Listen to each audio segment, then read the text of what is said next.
اس وقت جو عالم عرب پر صورتحال پیدا ہو گئی اس میں ہمیں کیا کرنا چاہیے، پاکستان کے جو حالات ہیں ان میں کیا مشورے ہیں، اب میں ان چیزوں کے بارے میں آپ سے چند باتیں عرض کروں گا۔ پہلی بات تو یہ ہے کہ مشرق وسطیٰ کے مسئلے میں اس کے پس منظر کو سمجھ لینا چاہیے۔ ہمارے بہت سے احباب جو ہے وہ فوری طور پر وقتی صورتوں کو جیسے کہ حالات و واقعات ہوتے ہیں صرف انہی کے اعتبار سے رائے قائم کرتے ہیں، چیزوں کا پس منظر جو ہے نگاہوں کے سامنے رہنا چاہیے۔ اس صدی کا ایک مختصر سا نقشہ ذہن میں رکھیے۔ یہ 20ویں صدی کے آغاز کے وقت جسے ہم پورا کہتے ہیں مڈل ایسٹ، بلکہ صرف مڈل ایسٹ نہیں، پورا شمالی افریقہ سلطنت عثمانیہ کا حصہ تھا، خلافت عثمانیہ۔ لیبیا، الجزائر، مصر، پورا حجاز، یمن، پورا عراق، شام، اور یہ شام ہی کے حصے ہیں در حقیقت اردن اور لبنان، یہ سب یہ شام عرب، عراق عرب، یہ پورا علاقہ خلافت عثمانیہ یہ اس کا حصہ تھا۔ پہلی جنگ عظیم میں انگریزوں نے عربوں کو بغاوت پر آمادہ کیا، غداری پر آمادہ کیا، انہوں نے خلافت عثمانیہ کے خلاف بغاوت کی، بیج بوئے ان کے دلوں کے اندر نفرت کے، ابھارا انہیں کہ تم ترکوں کے غلام کیوں ہو، تمہیں خود حاکم ہونا چاہیے، تم کھڑے ہو جاؤ، ہم مدد کریں گے، تم بغاوت کرو، تم ان ترکوں کے خلاف ہماری مدد کرو، ہم تمہیں آزاد کر دیں گے، تم اپنے پاؤں پر خود کھڑے ہو جانا۔ یہ بہت ہی ہمارے لیے دردناک المیہ ہے اس پہلی جنگ عظیم کا۔ کرنل لارنس جیسا شخص، برطانوی استعمار، اور اس کے نتیجے میں عربوں نے بغاوت کی۔ اور اس قدر دردناک بات آپ کو بتا رہا ہوں، میں پہلی مرتبہ جب سن 62 میں حج کے لیے گیا مدینہ منورہ میں، ابھی وہ ریل کے انجن کھڑے ہوئے تھے۔ یہ ترکی کے زمانے میں، سلطنت عثمانیہ کے زمانے میں بغداد سے مدینے تک ریلوے لائن تھی۔ یہ پورا ایک عالم سلطنت عثمانیہ، صرف سلطنت نہیں، خلافت عثمانیہ، پوری ٹرینیں جو ہے ترکوں کی اڑائی گئی، ہزاروں ترکوں کو شہید کیا گیا، یہاں تک کہ صحن حرم میں شہید کیے گئے سینکڑوں ترک۔ یہ جرم تھوڑے نہیں ہے، معمولی نہیں۔ آج جس کی سزا مل رہی ہے معلوم ہونا چاہیے کہ وہ جرائم کون کون سے تھے۔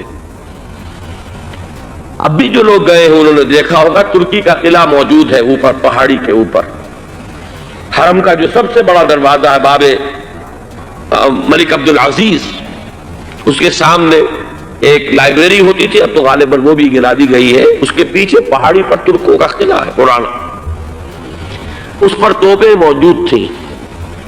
جب بغاوت ہوئی ہے جو حرم میں آئے ہوئے تھے ترک فوجی، ظاہر بات ہے نہتے، وہ تو نماز پڑھنے آئے ہوئے تھے، ان کو وہاں ذبح کیا گیا ہے، اور ترکوں نے اپنی توپیں استعمال نہیں کی کہ کہیں بیت اللہ کو کوئی نہ پہنچ جائے۔ بہرحال یہ غداری ہوئی ہے پہلی جنگ عظیم کے دوران، اور نہ صرف ترکوں کے، عربوں نے کی ہے۔ جیسا کہ میں نے کہا تھا، دو ہیں سب سے بڑے مجرم روئے ارضی کے اوپر امت مسلمہ کے طبقات۔ ہمارا پنجابی سپاہی بھی جا کر انگریزوں کی مدد کر کے ایلن بی کو قبضہ جو لے کر دیا بغداد کا، اس میں ہمارے مسلمان پنجابی سپاہی بھی شامل تھے۔ یہ خون چکاں باب ہے ہماری تاریخ کا اس صدی کا۔ لیکن اس کے بعد سلطنت عثمانیہ کے ٹکڑے ہو گئے، چیتھڑے ہو گئے۔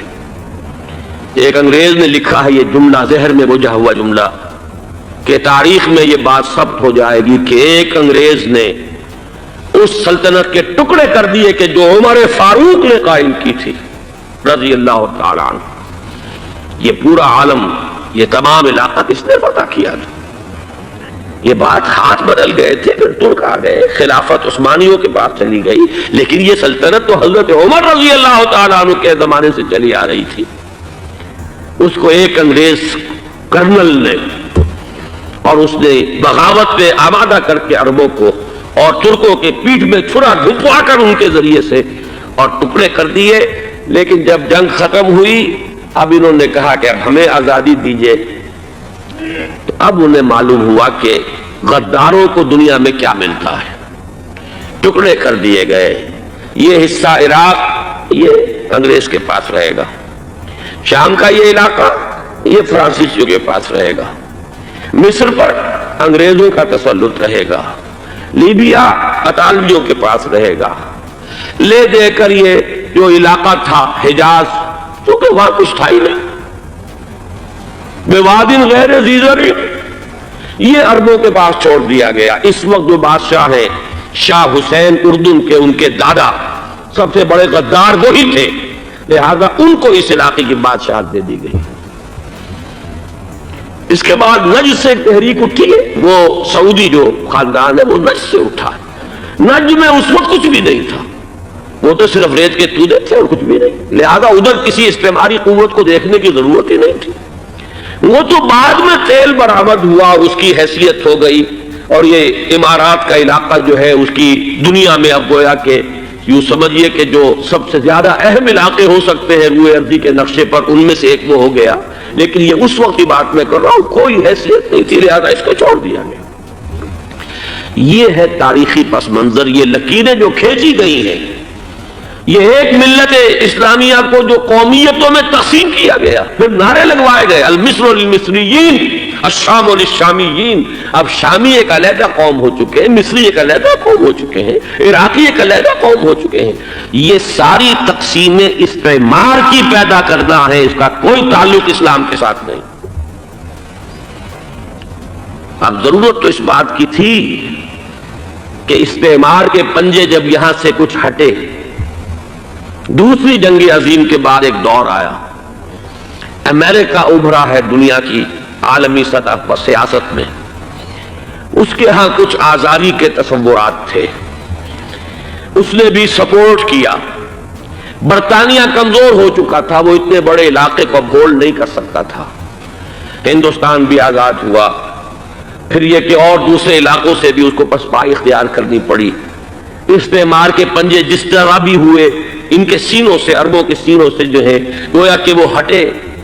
لیکن امریکہ نے ایک اپنی بہت بڑی حکمت عملی جو اختیار کی، عالم عرب کے سینے میں اسرائیل کا خنجر پیوست کر دیا تاکہ یہ کبھی آزاد نہ ہو جائیں، ہمارے انگوٹھے تلے رہے، ہماری پالیسی گراؤنڈ کرے. یہ استعمار کا دوسری جنگ عظیم کے بعد جہاں برطانوی استعمار، فرانسیسی استعمار رفتہ رفتہ یہ ہٹنے شروع ہوئے. صدر ناصر نے انگریزوں کو اٹھا کر پھینکا میڈیٹرینین میں اور دوسرے جگہوں سے. الجزائر نے آزادی حاصل کی فرانس سے، اطالویوں سے جو ہے لیبیا والوں نے آزادی حاصل کی. یہ ہو گیا، لیکن ایک خنجر پیوست کر دیا گیا اسرائیل کا سینہ عرب میں. اس صورتحال میں ظاہر بات ہے کہ ایک تو بڑی آئیڈیل پوزیشن تھی کہ پورا عالم اسلام متحد ہو، لیکن وہ تو بہت دور کا خواب معلوم ہوتا ہے. علامہ اقبال سے بڑا کوئی نقیب نہیں ہے ملت اسلامی کی وحدت کا. ایک ہو مسلم حرم کی پاسبانی کے لیے، نیل کے ساحل سے لے کر تاب خاک کاشغر. لیکن انہیں بھی اپنے لیکچرز میں کہنا پڑا اس وقت جو صورتحال ہے پورے عالم اسلام کی ایک وحدت بن جانا تو تقریباً ناممکن نظر آ رہا ہے. اگر کسی طرح ایک common wealth of Muslim nations وجود میں آ جائے تو بھی بڑی کامیابی ہوگی. لیکن اس سے بھی پہلے یہ تو زیادہ آسان تھا کہ عالم عرب ایک وحدت کی شکل اختیار کر لے. یہ تو ایک قوم ہے، اکثر و بیشتر ایک نسل یا زیادہ دو نسلیں کہتی ہیں. شمالی افریقہ میں بربر نسل بھی ہے، باقی تو سب. لباس نبیذ ہونا چاہیے، باریک نہیں. حضور نے فرمایا اللہ کی لعنت ہو ان پر جو لباس پہن کے بھی ننگی ہوتی ہے. باریک اتنا لباس ہے، یہ چست اتنا لباس ہے، ڈھیلا ڈھالا ہونا چاہیے، نبیذ ہونا چاہیے. لباس کے اندر یہ دو حصے جو ہیں وہ لازم ہیں. اور پھر سینے پر اب ظاہر بات ہے کرتا پیدا ہوا ہے، ڈھیلا ڈھالا ہے، پھر بھی یہ سینے کے ابھار تو ظاہر ہو جائیں گے. ان پر ایک اضافی اوڑھنی سر پر سے لے کر اور اپنے اس گریبان کے اوپر بکل مار لینا، تاکہ یہ جو نسوانی حسن کا دوسرا مظہر ہے، پہلا چہرہ سب سے بڑا سب سے بڑا چہرہ ہے۔ اب جو لوگ کہتے چہرے کا پردہ نہیں ہے تو خدا کے بندو پھر پردے کی ضرورت کیا ہے؟ نسوانی حسن اگر اس میں اٹریکشن ہے وہ کہاں ہوتا ہے سب سے بڑھ کر؟ مظہر اول کون سا ہے نسوانی حسن کا؟ چہرہ ہی تو ہے۔ اب میں ذرا شرم کے ساتھ کہہ رہا ہوں لیکن یہ اپنی شاعری کے کچھ الفاظ آپ کو سنا رہا ہوں۔ یہ لب لالین کہاں ہوتے ہیں؟ چہرے پر ہوتے ہیں یا کہیں اور ہوتے ہیں؟ یہ عارض گلگوں یہ کہاں ہوتے ہیں؟ چہرے پر ہوتے ہیں یا کمر میں لگے ہوتے ہیں؟ یہ چاہے زقن تھوڑی میں اگر کچھ کھڈا پڑا ہوا ہو، چاہے زقن، یہ تعریفیں جو شاعری میں ہوتی ہیں یہ کہاں ہوتا؟ یہ مژگاں کے تیر یہ کہاں ہوتے ہیں؟ یہ نرگسی آنکھیں یہ کہاں ہوتی ہیں؟ اور ستواں ناک یہ کہاں ہوتی ہے؟ چہرہ ہی تو ہے۔ سب سے بڑی اٹریکشن تو چہرہ ہے، اسی کو نہ چھپایا تو پھر اور کیا چھپایا؟ ہاں دوسری چیز چھاتی کے ابھار بہت اٹریکٹیو ہوتے ہیں انسان کے لیے۔ اس کے لیے یہ ہے کہ وَلْيَضْرِبْنَ بِخُمُرِهِنَّ عَلَى جُيُوبِهِنَّ، کرتا بھی دبیز کپڑے کا ہو، کرتا جو ہے ڈھیلا ڈھالا بھی ہو، شلوار اور دبیز تر کپڑے کی ہو، ڈھیلی ڈھالی ہو، اور اوڑھنی کا بکل جو ہے اپنے سینے پر مار لیا جائے۔ اب اس کے بعد فرمایا وَلَا يُبْدِينَ زِينَتَهُنَّ إِلَّا لِبُعُولَتِهِنَّ۔ اب یہاں یہ زینت کا لفظ آ رہا ہے چہرے کے لیے، اور چہرے ہی میں کچھ سنگھار بھی ہوتا ہے۔ کچھ سرما لگایا ہوا ہے، فرض کیجئے کسی اور طرح کا کوئی زیور پہنا ہوا ہے، گلے میں پڑا ہے، کانوں میں بندے ہیں وغیرہ وغیرہ، یہ زینت چہرہ، اور اس کے ساتھ کوئی بناؤ سنگھار کا معاملہ جس کی کہ حضور صلی اللہ علیہ وسلم نے تلقین کی ہے۔ عورت کو گھر میں بن سنور کر رہنا چاہیے، شوہر کے لیے اٹریکٹیو رہنا چاہیے، خاص طور پر شوہر جب آنے والا ہے شام کو دفتر سے، اس وقت عورت جو ہے بن سنور کر رہے ہیں، اس لیے کہ اصل مقصد کیا ہے؟ جتنی بھی انسان میں سیکشول انرجی ہے وہ مرکوز رہے شوہر اور بیوی کے درمیان، یہ فلسفہ ہے، ادھر ادھر نگاہ جائے نا۔ جتنا یہ bond of love in spouses کے درمیان مضبوط ہوگا اتنا ہی خاندان کا ادارہ مضبوط، صحت مند اور اگلی اولاد کی تربیت کے لیے مثبت ماحول۔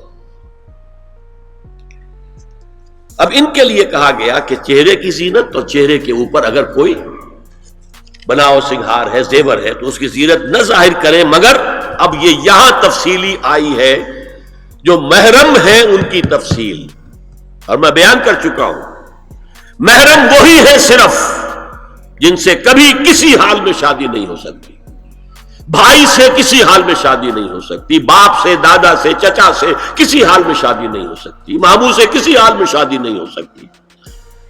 ہاں چچا کے بیٹے سے ہو سکتی ہے، وہ نامحرم ہے، ماموں اور خالہ کے بیٹے سے ہو سکتی ہے، وہ نامحرم ہے۔ تو فرمایا کن کے سامنے ظاہر کر سکتی ہے؟ الا لبعولتہن، سب سے بڑھ کر تو شوہر، اور آبائہن، اور یہ اپنے باپ۔ اچھا باپوں میں نوٹ کیجیے، باپ حقیقی ہو، اخیافی ہو، اللاتی ہو یا رضاعی ہو، یہ چاروں قسم کے باپ اس میں شامل ہوں گے۔ جس عورت نے دودھ پلایا تھا اس کا شوہر بھی باپ بن گیا۔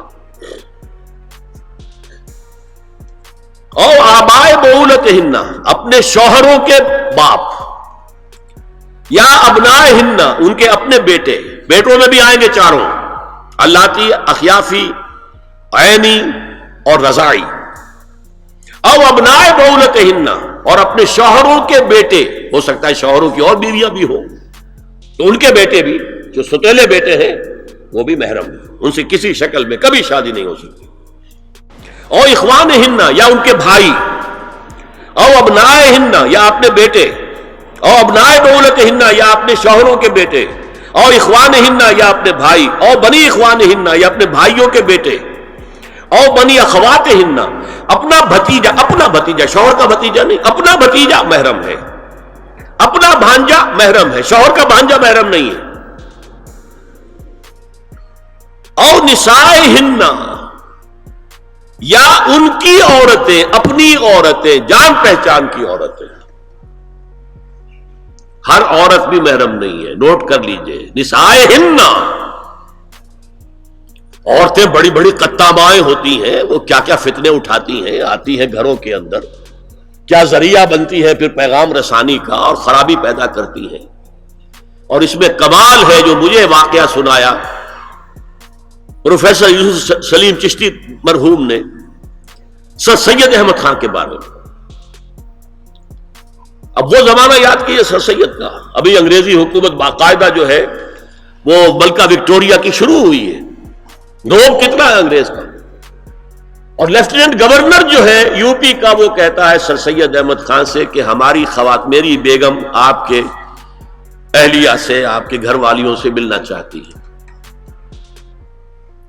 سر سید نے جواب دیا ہماری عورتوں کا اجنبی عورتوں سے بھی پردہ ہے، ہماری عورتیں آپ کی بیگم سے نہیں مل سکتی. میرا سر جھکتا ہے. او ما ملکت ایمانہن، یا جو ان کے داہنے ہاتھوں کی ملکیت ہو، باندیاں، غلام. اس میں عرض کر چکا ہوں کہ اس میں کافی اختلافات ہیں. یہ بھی ہے کہ اس سے مراد صرف باندیاں ہیں، غلام مرد نہیں. یہ بھی ہے کہ مرد بھی ہے، اور یہ بھی ہے کہ مرد جب تک کہ وہ بالغ نہ ہو. لیکن میں اس بحث میں یہاں نہیں جانا چاہتا، یہ پھر فقہ کی بحث ہو جائے گی. اب التابعین غیر اولی الاربہ، کچھ ایسے لوگ بھی ہوتے ہیں، کوئی کسی کے گھر میں کوئی اندھا آدمی رہ رہا ہے، یا کوئی اور کسی وجہ سے کوئی مریض ہے، اسے آپ نے پناہ دے رکھی ہے، انہیں عورتوں سے کوئی سروکار نہیں ہوتا. اب الطفل الذین لم یظہروا علی عورات النساء، یا وہ بچے کہ جن پر ابھی عورتوں کے پوشیدہ حالات واضح ہی نہیں ہے، پتہ ہی نہیں ہے انہیں، ابھی انہیں جنس کا کوئی احساس ہی نہیں ہے.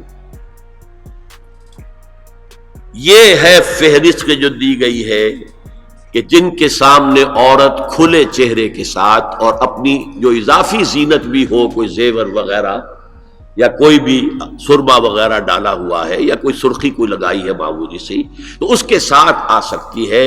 اور یہ وہ رشتے ہیں کہ جن سے کسی حالت میں بھی نکاح نہیں ہو سکتا. لہذا وہ ذہن ادھر جاتا ہی نہیں ہے، نارمل آدمی کا ذہن ادھر جائے گا ہی نہیں. ہم رہ رہے ہیں کہ اب نارمل فضا کے اندر، جس کو میں نے کہا انسیسٹ بڑھتا جا رہا ہے، اس کی مثالیں ہمارے معاشرے کے اندر اب بڑھتی چلی جا رہی ہیں. وَلَا يَضْرِبْنَ بِأَرْجُلِهِنَّ لِيُعْلَمَ مَا يُخْفِينَ مِنْ زِينَتِهِنَّ، اور چلتے ہوئے اپنے پاؤں زور سے نہ ماریں کہ ان کی زینت ظاہر ہو جائے.